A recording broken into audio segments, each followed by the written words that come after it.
बोले हालेलुया। दो चीजें आओ, यीशु मसीह इस औरत को नहीं जानता। दूसरी बात, यीशु मसीह ने औरत का नाम तक नहीं पता, लेकिन औरत आई और यीशु को छू लिया और प्रभु यीशु मसीह कह रहे सामर्थ निकली। बोले हालेलुया। सामर्थ निकलने का मतलब है पवित्र आत्मा निकला और औरत को छू लिया, और औरत को जब छुआ तो औरत चंगी हो गई। बोले हालेलुया। बोले हालेलुया। आज इस युग में लोग पवित्र आत्मा की पहचान में नहीं बढ़ रहे। पवित्र आत्मा की औरत जो थी, ये 12 साल की जो औरत थी, 12 साल से बीमार थी जो औरत, ये क्या चाह रही थी? ये चाह रही थी कि इसके जीवन में परिवर्तन हो जाए। और क्या परिवर्तन था? पहला परिवर्तन था कि वो चंगी हो जाए। अब वो चंगी होगी कैसे? परमेश्वर का वचन कहता है वो यीशु के बारे में सुनती है, गवाहियों को सुनती है, अंधों की चंगाई, लंगड़ों की चंगाई, कोढ़ियों की चंगाई, और ये औरत कहती है अब एग्जैक्टली मैं चंगी हो सकती हूँ। सभी ने मुझे निराश किया है, लेकिन यीशु मुझे निराश नहीं करेगा। बोले हालेलुया। हमारी जिंदगियों की कितनों की गवाही है, सब जगह से निराश हुए, लेकिन यीशु ने हमें निराश नहीं किया। औरत आती है, यीशु के पल्लू को छूती है और यीशु में से पवित्र आत्मा निकलती है। आज हमें चंगा करने वाला कौन है? पवित्र आत्मा। कौन चंगा कर रहा है? पवित्र आत्मा आपको और मुझे चंगा करता है। यीशु कहता है वो सामर्थ आज भी यीशु में से निकल रही, प्रभु में से निकल रही। पवित्र आत्मा का सामर्थ आज भी प्रभु में से निकल रहा है। हाथ जोड़ के बोले हालेलुया। बोले हालेलुया। बोले हालेलुया। सामर्थ निकलती है विश्वास के साथ में। और मैं आपसे बात कर रहा हूं, ये विश्वास आपका इतना बड़ा होना चाहिए कि पवित्र आत्मा आप पर रोज उतरे, रोज पवित्र आत्मा रोज आपको भरे। विश्वासी के अंदर जो ताकत है वो पवित्र आत्मा है। अगर विश्वासी के अंदर पवित्र आत्मा नहीं है तो वो बुझा बुझा सा रहता है। हालेलुया। बोले हालेलुया। अगर पवित्र आत्मा नहीं है वो कैसा रहेगा? बुझा बुझा सा। कुछ कष्ट हो जाए बुझ सी जाएगा। क्यों? क्योंकि पवित्र आत्मा नहीं है। अगर दुख आते हैं और विश्वासी पवित्र आत्मा से भरा हुआ है तो वो बुझा हुआ नहीं होगा, वो बल्कि दुख को ललकारेगा और कहेगा मैं यीशु के नाम से तुझे हुक्म देता हूं मेरे घर को छोड़ दे। सब बोलेंगे हालेलुया। पवित्र आत्मा आपके और मेरे अंदर लाइट है, ज्योति है, प्रकाश है। वो आपको गिरने नहीं देती। कष्ट आएंगे लेकिन उस पर जय देने वाला परमेश्वर का आत्मा आपके साथ है। बोले हालेलुया। हम बातें कर रहे हैं पवित्र आत्मा के दानों की, पवित्र आत्मा के दानों की। और मैंने आपको बताया है मसीहत में ज्यादा से ज्यादा 7 वरदानों की या फिर 9 वरदानों की चर्चा होती है। कितने वरदानों की? 9 वरदानों की। कुछ वरदान छोड़ दिए गए हैं। क्यों छोड़े हमें नहीं पता है। इंपोर्टेंट नहीं समझते होंगे उनको, महत्वपूर्ण नहीं समझते होंगे। पवित्र आत्मा के 16 वरदान हैं। कितने वरदान हैं? पवित्र आत्मा के 16 वरदान हैं। 9 वरदान वो बहुत सारे लोग उनको महत्वपूर्ण समझते हैं, लेकिन जो 7 वरदान हैं वो और भी महत्वपूर्ण है। सब बोले हालेलुया। बोले हालेलुया। ज्यादातर वरदानों के बारे में जो चर्चा की जाती है वो वरदान होते हैं, क्या नाम है? बुद्धि का वरदान, सामर्थ का वरदान, चंगाई का वरदान, छुटकारे का वरदान, अन्य भाषाओं का वरदान। कुछ इस तरह से वरदानों की चर्चा होती है, लेकिन कुछ वरदान जो है वो छोड़ दिए गए हैं। क्यों? क्योंकि हो सकता है कुछ लोग उनको महत्वपूर्ण ना समझते हो, लेकिन परमेश्वर का वचन कहता है पवित्र आत्मा का हर वरदान महत्वपूर्ण है। एक भी वरदान ये नहीं कहा जा सकता कि ये महत्वपूर्ण नहीं। पहला वरदान, पिछली बार हम चर्चा कर रहे थे, वरदानों का वरदान है सेवा का वरदान। वरदानों का वरदान कौन सा वरदान है? सेवा का वरदान जो है, इसे बहुत कम आंका गया, लेकिन यही वरदानों का वरदान है। यीशु मसीह को किसी ने इंपोर्टेंट नहीं दी, लेकिन वही मुर्दों में से जिंदा हो गए। बोले हालेलुया। यहूदी शास्त्री ये कहते रहे, ये तो बहुत साधारण सा आदमी है, नासरत में जन्मा है, ये क्या कार्य करेगा। लेकिन यहूदी याजक आकर के कहता है, तुम बैठे रहना और सारा संसार उसके पीछे हो लिया। बोले हालेलुया। वो कह रहा है कि तुम यही चर्चा करते रहना कि ये तो नासरत का है, इससे कुछ नहीं बन पड़ेगा, और मैं देखता हूं कि पूरा यहूदिया, पूरा सामरिया, पूरा गलील, पूरा क्या नाम है, पैलेस्टीन, पूरे रोम के लोग यीशु मसीह के पीछे हो रहे हैं। बोले हालेलुया। याजक कह रहा है ये चिंता का विषय है, इसीलिए उन्होंने यहूदा इस्करियोती को बहका लिया और यीशु मसीह को 30 सिक्कों में यहूदा ने बेच दिया। ये यहूदा ने उसकी बुद्धि से नहीं, क्योंकि यहूदा के बारे में पहले से ही लिखा हुआ था ऐसा होगा, लेकिन प्रभु का वचन कहता है हाय यहूदा पर, यहूदा अगर पैदा ही नहीं होता तो भला होता, क्योंकि उसके पाप क्षमा नहीं हुए। यहूदा के पाप क्षमा नहीं हुए, हालांकि उसने पश्चाताप किया और 30 सिक्कों को मंदिर में फेंक दिया और पश्चाताप किया, लेकिन पश्चाताप करने के बाद एक और गलती कर दी, वो थी आत्महत्या। हो सकता है परमेश्वर उस पर दया कर देता, लेकिन उससे भी बड़ी जो गलती उसने की वो आत्महत्या थी। और प्रभु का वचन कहता है जो मेरे मंदिर का नाश करेगा मैं उसका नाश करूंगा। इसका मतलब आपकी देह जो है वो पवित्र आत्मा का मंदिर है। यहूदा इस्करियोती ने तो किया सो किया, यहूदा इस्करियोती के साथ साथ में पतरस ने भी तो इनकार किया था। पतरस ने भी तो बोला था मैं जानता नहीं हूं, लेकिन पतरस के पाप क्षमा हुए, लेकिन यहूदा इस्करियोती के पाप क्षमा नहीं हुए। प्रभु का वचन कहता है हाय उस पर, क्योंकि अगर वो पैदा ही ना होता तो भला होता। क्या ना होता? अगर वो पैदा ही ना होता तो वो क्या होता?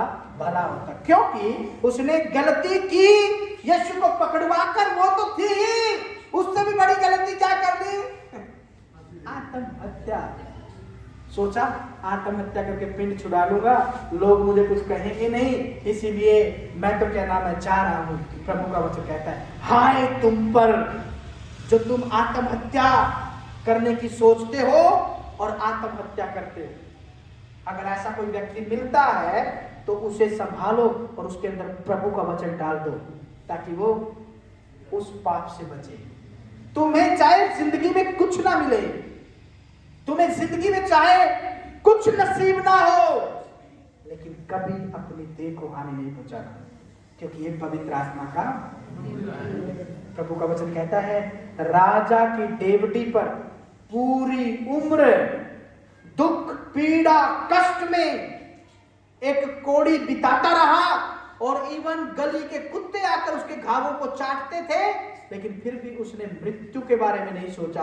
और प्रभु का वचन कहता है वो उस यहोवा को धन्यवाद देता रहा, और अंत में जब उसका न्याय हुआ, परमेश्वर का वचन कहता है वो अब्राहम की गोद में था, लेकिन जो राजा था वो नरक की झील में तड़फ रहा। परमेश्वर का वचन कहता है शारीरिक दुख या सुख आपको ये डिसाइड नहीं करते कि आप स्वर्ग में जा रहे हैं नरक में। आपका विश्वास डिसाइड करता है आप कहां जा रहे हैं। बोले हालेलुया। शरीर में आपको कष्ट हो सकता है आपको शरीर में कुछ दुख हो सकता है। पौलुस रोज 3 बार प्रार्थना करता था परमेश्वर से, प्रभु मुझे चंगा कर, मुझे चंगा कर, मुझे चंगा कर। एक दिन स्वर्ग में से प्रभु यीशु मसीह ने कहा बेटा तू क्यों इसी बात के लिए दुआ करता रहता है? बोला प्रभु क्या करूं, पीड़ा में हूं। यीशु मसीह कह रहा है मेरा अनुग्रह तेरे लिए काफी। बोले हालेलुया। क्या है मेरा अनुग्रह तेरे लिए काफी। पौलुस परमेश्वर से जो रोज बातें करता था सुबह सुबह, उसकी देह में भी एक कांटा था। पता है कांटा क्यों चुभा था? प्रभु का वचन कहता है प्रकाशनों की बहुतायत से कभी पौलुस फूल ना जाए या लूसीफर के समान घमंडी ना हो जाए। आपको पता है पौलुस के पास 7वें स्वर्ग तक परमेश्वर ने उसको दिखाया। 7वें स्वर्ग तक जहां परमेश्वर विराजमान है। बोले हालेलुया। कई सारे संतों को परमेश्वर के दर्शन दिखे, लेकिन तीसरे स्वर्ग तक। लेकिन पौलुस था जिसको 7वें स्वर्ग तक यीशु मसीह लेकर के गया। मतलब यीशु ने अपने उस सिंहासन को उसे दिखाया। और प्रभु का वचन कहता है कि वो 7वें स्वर्ग तक, इसीलिए परमेश्वर का वचन कहता है कभी वो दर्शनों की बहुतायत से फूल न जाए, इसीलिए एक कांटा उसकी देह में था। और इसीलिए यीशु कहता है आप रोज इसके लिए दुआ मत किया, मेरा अनुग्रह तेरे लिए काफी। कई बार परमेश्वर आपकी जिंदगी को, परमेश्वर जब आपकी जिंदगी को आशीषित करता है तो लगाम भी लेकर के रखता है। क्या लेकर के रखता है? लगाम। बेलगाम घोड़ों को परमेश्वर पसंद नहीं करता। वो कहता है कि मैंने तुम्हारी लगाम को रखा हुआ है। इसीलिए कई लोग, मैं आपको बता रहा हूं, पिछली बार जब आपको बता रहा था, कुछ लोग घरों में बैठे हैं, चर्चों में जाते नहीं है, प्रार्थनाओं में जाते नहीं है, किसी भी प्रार्थना, किसी भी भवन के वो सदस्य नहीं है, और जाकर के कहते हमारे जैसा विश्वासी तो कोई भी नहीं है। यीशु कहता है वो बेलगाम घोड़े, बेलगाम, उनके मुंह में लगाम नहीं है। प्रभु का वचन कहता है मैंने तुम्हें चुना मेरी देह के सदस्य होने के लिए। किसके सदस्य होने के लिए? मेरी देह के सदस्य होने। मान लीजिए आपका घर ये है, तो आप सारे संसार में घूम करके आएंगे, और फिर जब इधर आएंगे तो आप कहां जाएंगे? हाँ जी, अपने घर में जाएंगे या नहीं जाएंगे? या पड़ोसियों के घर बैठ जाएंगे जाके? पड़ोसी क्या कहेगा? नहीं भाई नहीं, उधर है तेरा घर तो। हालेलुया। पड़ोसी या कोई मित्र दोस्त आपको कुछ पल के लिए रख सकता है, लेकिन परमेश्वर का वचन कहता है तेरा एक घर है और वो स्वर्गीय है। वो घर कौन सा है? बोले हालेलुया। वो घर जो है ना, वो स्वर्गीय है, और उस स्वर्गीय घर के निर्माण के लिए आपको और मुझे पवित्र आत्मा चाहिए। क्या चाहिए? बोलो पवित्र आत्मा। क्या चाहिए? बोलो पवित्र आत्मा। अरे बोल भी लो पवित्र आत्मा। कुछ लोगों के मुंह में दही जमा हुआ, बोल नहीं रहे। बोलो पवित्र आत्मा। अभी भी किस खुशी ने नहीं बोला, बोलो पवित्र आत्मा। मन में तसल्ली नहीं हुआ, बोलो पवित्र आत्मा। नहीं, अभी भी नहीं। पवित्र आत्मा मेरे दिल में आ, पवित्र आत्मा मन में आ। इसलिए एक गीत क्या नाम है, मुझे बहुत छू गया, और वो गीत था, मैं जब पढ़ रहा था, मेरे अध्यापक ने वो गीत सुनाया था सभी को। वो गीत बहुत अच्छा है, अगर आपने सीखा होगा, मैं बहुत बार उस गीत को गाता हूँ। पवित्र आत्मा और बस मुझे तेरी जरूरत है। पवित्र आत्मा और तेरा कर, मुझे तेरी जरूरत है। हमें क्यों चाहिए पवित्र आत्मा? देखो मैं यीशु समान, और क्यों चाहिए? सुनूं मैं यीशु समान, जीऊं मैं यीशु समान, बनूं मैं यीशु समान। क्यों चाहिए पवित्र आत्मा हमें? देखो मैं यीशु समान, सुनूं मैं यीशु समान, बनूं मैं यीशु समान, जीऊं हमें पवित्र आत्मा चाहिए। बोलो पवित्र आत्मा। पवित्र आत्मा का पहला गिफ्ट है वरदानों का वरदान जो है वो है सेवा का वरदान। बोले हालेलुया। वरदानों का वरदान क्या है? सेवा जो है परमेश्वर ने हमें सौंपी है। और मैं थोड़ा सा आपको पिछले अगर प्लेबैक में लेकर के जाऊं, परमेश्वर का वचन कहता है सेवकों को परमेश्वर ढूंढ रहा है। दाऊद से कहता है, बोले हालेलुया। दाऊद से इनको बोलो प्लीज, यहां बात ना कर, बोलो बोलो बोलो, इनको थोड़ा सा बताना पड़ेगा। ओके, क्या कह रहा है परमेश्वर का वचन? वरदानों का वरदान जो है वो सेवा का वरदान है। किसका वरदान है? वरदानों का वरदान किसका वरदान है? सेवा का वरदान। सेवा का वरदान परमेश्वर का वचन कहता है सेवा में से परमेश्वर चुनता है। शमूएल को कहां से चुना? मंदिर में सेवा कर रहा था और परमेश्वर का दूत आवाज लगाने लगा। क्यों लगा रहा था एक्चुअली शमूएल को परमेश्वर का दूत आवाज? क्योंकि वो वफादार था। परमेश्वर की आत्मा शौकित थी एली और उसके पुत्रों से। एली और उसके पुत्रों से कौन शौकित था? परमेश्वर का आत्मा। और शमूएल क्योंकि वफादारी से परमेश्वर की सेवा कर रहा था और परमेश्वर का आत्मा शमूएल से बोलने लगा, शमूएल शमूएल।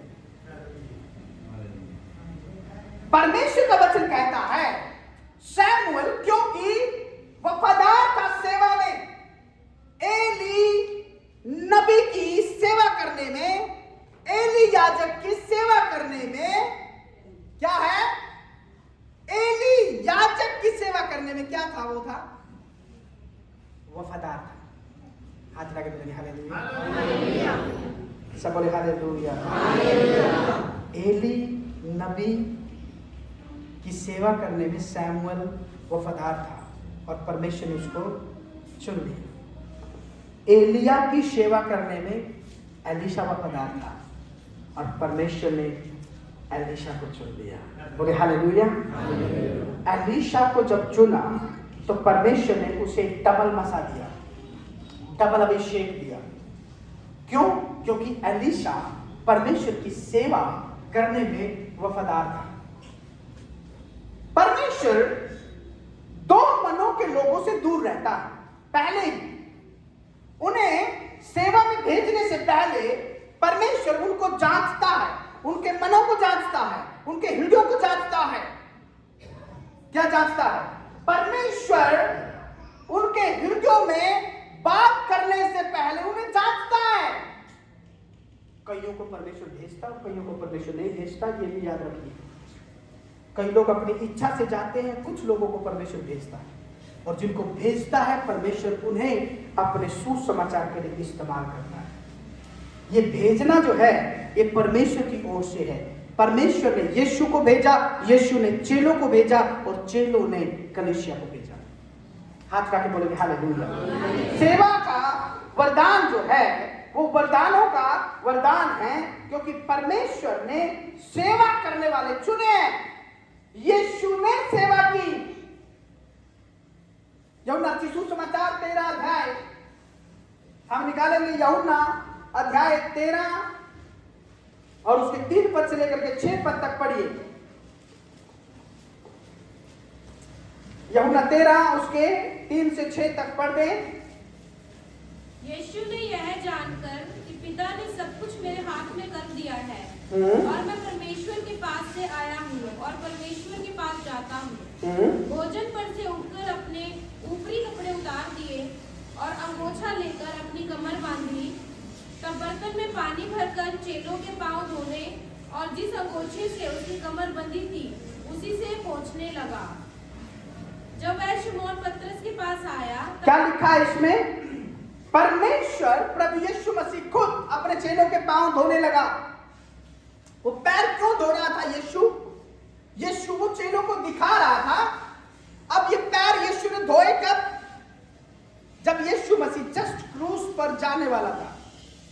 क्रूस की यात्रा आरंभ होने वाली थी और प्रभु ने अपने चेलों को बताया, देखो मैंने मुर्दों को जिंदा किया है, लंगड़ों को चलाया, अंधों को आंखें दी, कोढ़ियों को शुद्ध किया, लेकिन अब भी मैं अपने आप में कुछ नहीं समझता, क्योंकि सब कुछ परमेश्वर है।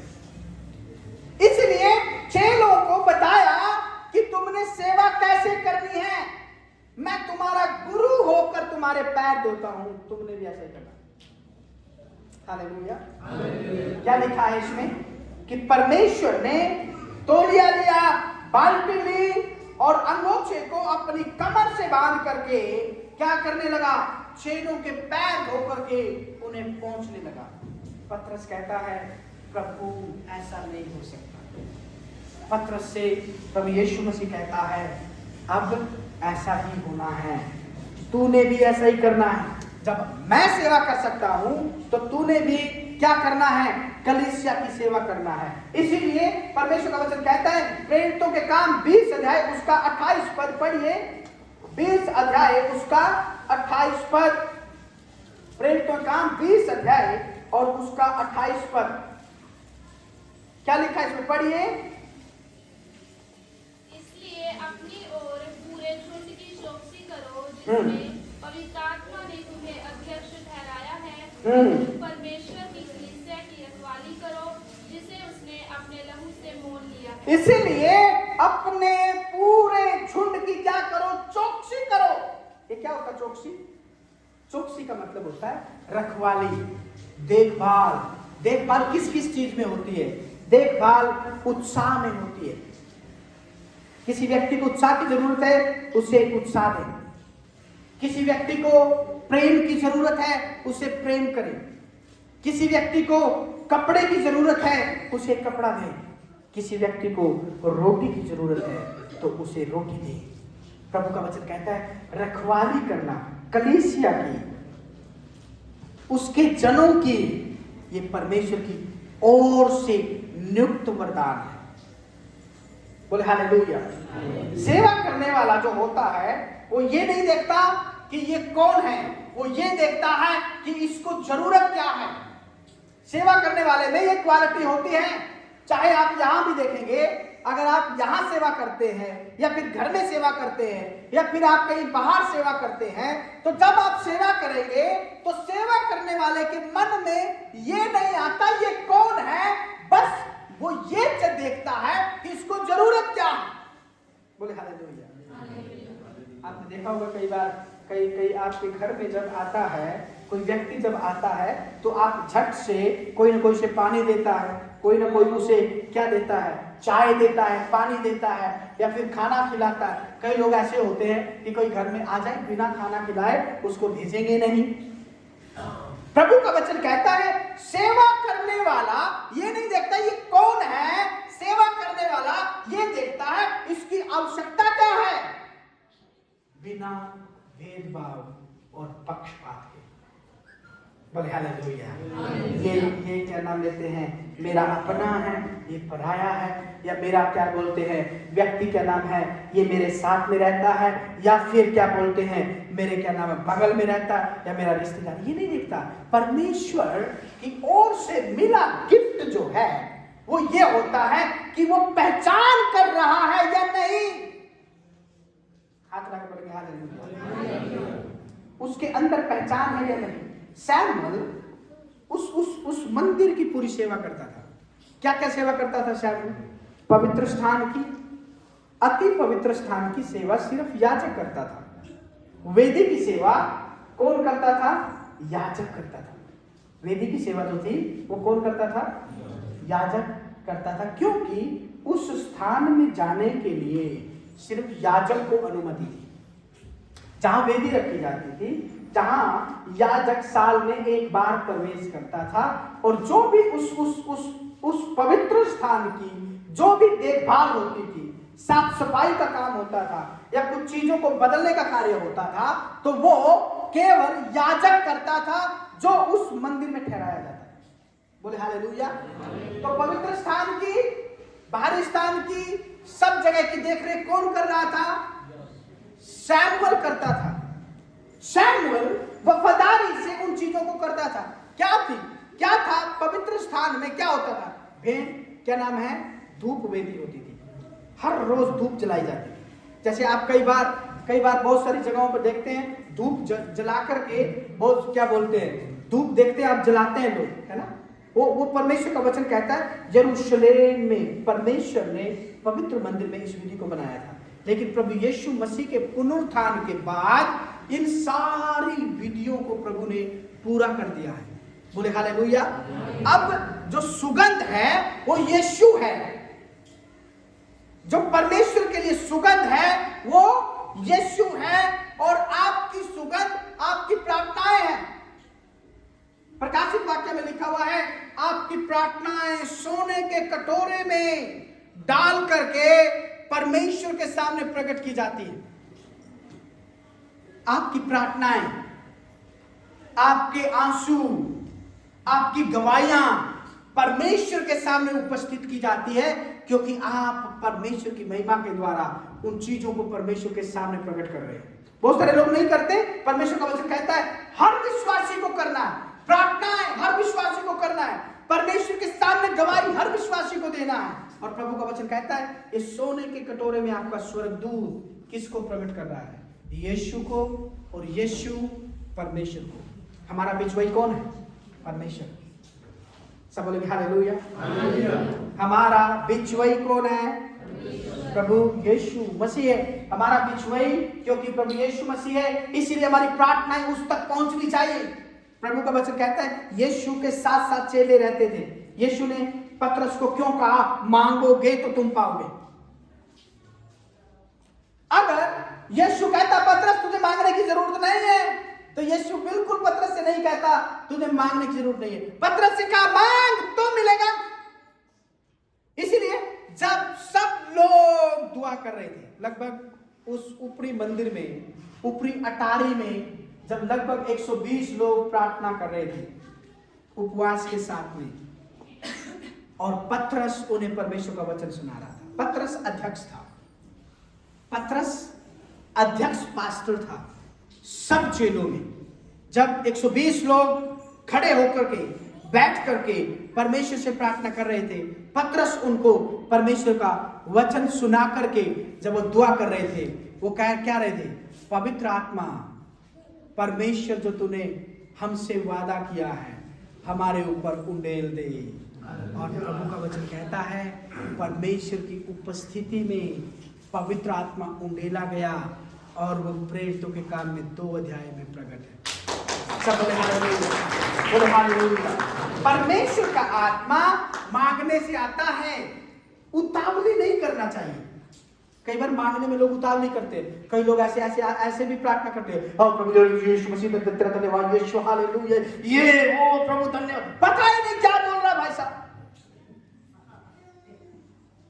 प्रभु क्या कह रहा है? प्रभु कह रहा है तेरे शब्द साफ होने चाहिए। इतने तुझे जो समझ आए तूने क्या मांगा है। कभी प्रभु दे दे और फिर तू कहे प्रभु मैंने तो मांगा ही नहीं, क्योंकि तू जो प्रार्थना करता है तेरे शब्द जो है साफ नहीं, तेरे शब्द जो है वो क्या नहीं है? साफ नहीं। परमेश्वर चाहता है तू जब मांगे तो साफ शब्दों के साथ में परमेश्वर से मांगे, ताकि परमेश्वर भी तुझे दे। कई लोग उतावली करते हैं, उतावलेपन में गड़बड़ी होती है। और मैंने आपको बताया पिछली बार, जैसे मैं आपको बता रहा था कि जब आप परमेश्वर के गिफ्टों को मांगते हैं सावधानी बरते। क्या बरतना है? सावधानी बरतना है गिफ्ट लेते हुए। सारे गिफ्ट मुझे चाहिए, इतनी जरूरत नहीं है। प्रभु से बोलो एक मांग ले, है ना। अगर सारे मिल गए तो खुद भी परेशान हो जाएगा। आप और मैं पौलुस नहीं है। प्रभु का वचन कहता है पौलुस को सारे गिफ्ट थे, वरदान। बोले हालेलुया। सारे गिफ्ट किसके पास थे? पौलुस के पास। पतरस के पास भी नहीं थे, पौलुस के पास सारे गिफ्ट थे। 16 के 16 गिफ्ट पौलुस के पास थे। इसीलिए पौलुस कहता है मुझे सबसे ज्यादा अनुग्रह मिला है। हालेलुया। पौलुस क्या कहता है? मुझे सबसे ज्यादा अनुग्रह मिला है और पौलुस सेवा करता था। पौलुस ये नहीं देखता था कि मैं बहुत बड़ा पास्ट हूं। आप देखेंगे जब पौलुस जहाज के साथ में जा रहा है और वो किसी टापू पर ठहरते हैं तो वो सभी के लिए खाने का इंतजाम करता है। वो ये नहीं सोच रहा था कि मैं बहुत बड़ा परमेश्वर का भक्त हूं, बल्कि वो ये कह रहा था कि जो सब लोग मेरे आसपास में हैं वो मेरी सर्विस के द्वारा आशीष पाए, मेरी सर्विस के द्वारा आशीष पाए, मेरे खाने के द्वारा ब्लेस हो जाए। हालेलुया, बोले हालेलुया। क्या नाम प्रेरित के काम 28 अध्याय में परमेश्वर का वचन कहता है, जब क्या नाम है प्रेरित पौलुस जब आग जला रहा था तो उनमें से लकड़ियों में से निकला सांप और डस गया। सारे लोग कह रहे थे तो बहुत बड़ा पापी आदमी है ये, तो अभी देखना ये क्या नाम है जहाज में से तो बच गया, लेकिन प्रकृति ने इसे दंड दे दिया। वो 1 घंटा देखते रहे, 2 देखते रहे, 4 देखते रहे, 5 देखते, शाम हो गई और बोला ये तो देवता है। बोले हालेलुया। ये लोग हैं भाई साहब, ये आपको कुछ भी बना देंगे।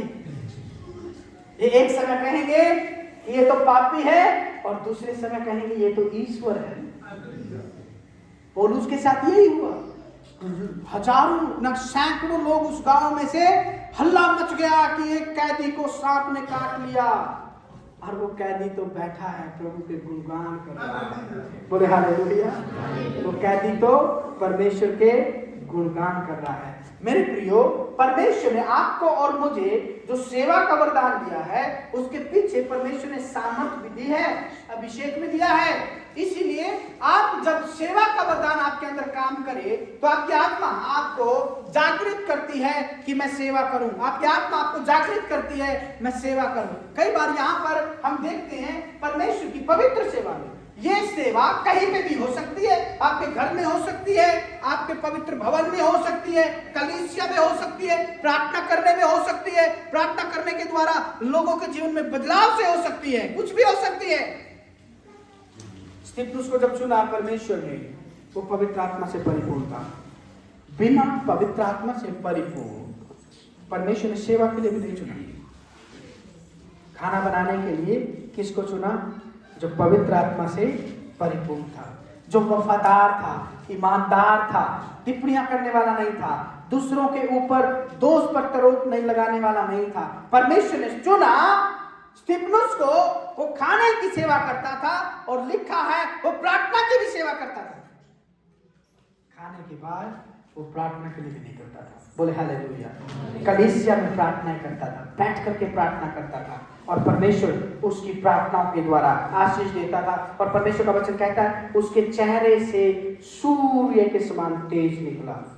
ये पहला व्यक्ति था। स्तिफनुस पहला व्यक्ति था जब सूर्य के समान किरणें उसके चेहरे से निकली। और प्रभु का वचन कहता है जो उस पर पथराव कर रहे थे वो सब लोग गवाही दे रहे थे कि इसमें से परमेश्वर का तेज निकल रहा है। परमेश्वर आपको और मुझे चुना है कि आप और मैं सेवा के वरदान को पहचाने कि आपकी और मेरी लाइफ में वो काम करता है या नहीं है। प्रभु का वचन कहता है जो झुंड तुम्हें सौंपा गया है, जो मंडली तुम्हें सौंपी गई है, जिस मंडली के तुम सदस्य हो, प्रभु का वचन कहता है उसमें सेवा के काम को करो। वो प्रार्थना का हो सकता है, वो मदद का हो सकता है, वो साफ सफाई का हो सकता है, वो खाने का हो सकता है, वो दूसरों की मदद करने का हो सकता है, खाली समय में आकर परमेश्वर की भवन में सेवा करने का हो सकता है। हाथ उठा के बोलेंगे हालेलुया। लूका रचित सुसमाचार, परमेश्वर का वचन कहता है कि प्रभु यीशु मसीह ने उस सेवक को अच्छा कहा जो अपने काम को लगातार कर रहा था। लूका रचित सुसमाचार 12 अध्याय उसके 42 से 44 पद तक पढ़िए। लूका अध्याय 12 और उसका 42 से 44 तक क्या लिखा है इसमें?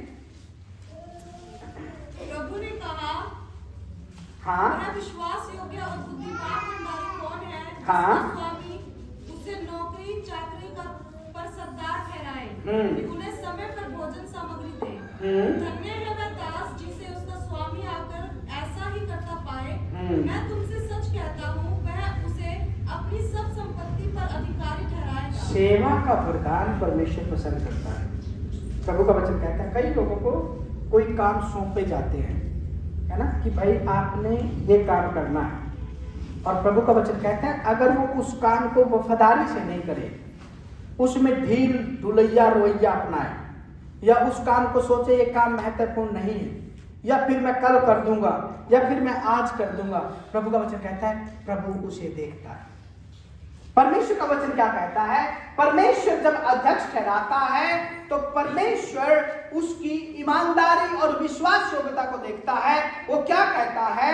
वह विश्वास योग्य और बुद्धिमान दास कौन है? भंडारी मतलब दास। दास कौन है? जिसका स्वामी उसे नौकर चाकरों पर सरदार ठहराए कि उन्हें समय पर क्या दे?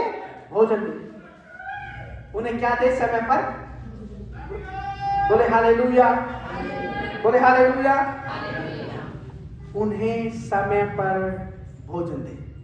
उन्हें समय पर क्या दे? उनके जो काम उनको सौंपे गए हैं उन कामों को वफादारी से पूरा करे। उन कामों को वफादारी से क्या करे? पूरा करे। परमेश्वर की उपस्थिति में परमेश्वर इस दास की क्या करता है? इस दास की क्या करता है? बढ़ाई करता है। क्या कह रहा है इसमें? वह विश्वास योग्य दास जिसका स्वामी उसे नौकर चाकरों पर सरदार ठहराए और उन्हें समय पर भोजन सामग्री दे। 43 पद में लिखा हुआ है, धन्य वह दास जिसे उसका स्वामी आकर ऐसा ही करता पाए। ऐसा ही करता पाए मतलब उसकी गवाहियां सुने, यस इसने ऐसा ही किया, यस इसने ऐसा ही किया, यस इसकी लाइफ में ऐसा ही था। और प्रभु का वचन कहता है परमेश्वर उसे बांट देता है और धन संपत्ति। क्या बांटता है? अपने गिफ्ट्स बांटता है, अपने पास जो होता है उसे बांटता है, मतलब उसके अधिकार का दायरा बढ़ा देता है। आप अपने घर में, परिवार में या कहीं और आप इस सेवा के गिफ्ट को पहचानें। ये सेवा का गिफ्ट आपके और मेरी बढ़ोतरी का कारण है। किसी भी फील्ड में सेवा का गिफ्ट आपको ऊंचा लेकर के जाता है। वफादारी आपको ऊंचा लेकर के जाती है, ईमानदारी आपको ऊंचा लेकर के जाती है। आप प्रभु की पवित्र सेवा में अगर ईमानदार है सेवा में, तो प्रभु आपको पीछे नहीं रहने देगा, आपको अद्भुत रीति से आशीषित करेगा। आज हम इस सेवा के वरदान को यही समाप्त करेंगे और अगली बार से हम डिटेल में हर वरदान के ऊपर चर्चा करेंगे।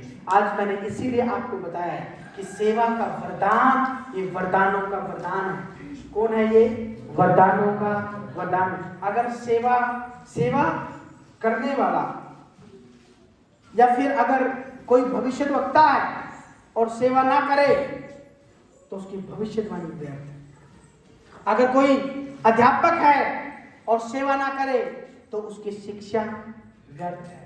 अगर कोई कहे मैं तो चंगा करने वाला हूं और सेवा ना करे तो उसकी चंगाई देना व्यर्थ है। मेरे प्रियो, ये इतना महत्वपूर्ण गिफ्ट है कि ये हर गिफ्ट के साथ जुड़ा हुआ है। ये इतना महत्वपूर्ण गिफ्ट है कि ये हर गिफ्ट के साथ में जुड़ा हुआ है। बोले हालेलुया। ये महत्वपूर्ण गिफ्ट है क्योंकि ये हर गिफ्ट के साथ में जुड़ा हुआ है। और प्रभु से मांगना चाहिए, प्रभु मुझे सेवा का वरदान दे। बोले हालेलुया। प्रभु मुझे चंगाई के वरदान से पहले सेवा का वरदान मांगो, प्रचारक बनने से पहले सेवा का वरदान मांगो, किसी को विश्वास के द्वारा बढ़ोतरी करवाने से पहले सेवा का वरदान मांगो कि अगर ये मेरे जीवन में कभी मुश्किल समय में अगर इसने मुझे पुकार लिया मैं इसकी मदद कर पाऊंगा या नहीं। बोले हालेलुया, बोले हालेलुया। कई बार बहुत कठिनाई होती, कठिन समयों में परमेश्वर आपको मुझे परखता है कि आप और मैं उस काम को कर रहे हैं या नहीं कर रहे। कई बार ऐसी परिस्थिति में बहुत कठिन समय में आप बहुत महत्वपूर्ण काम कर रहे हैं, तभी आपको लोगों की जरूरत है या तभी लोगों को आपकी जरूरत है। बोले हालेलुया। बहुत महत्वपूर्ण काम कर रहे होंगे, तभी बहुत अर्जेंट विषय आएंगे आपके पास प्रार्थना करने के लिए। क्या आप वो प्रार्थना करने के लिए तैयार है, या फिर ये कहने के लिए तैयार है, ओ प्रभु का वचन कहता है कठिन समयों को परमेश्वर की उपस्थिति में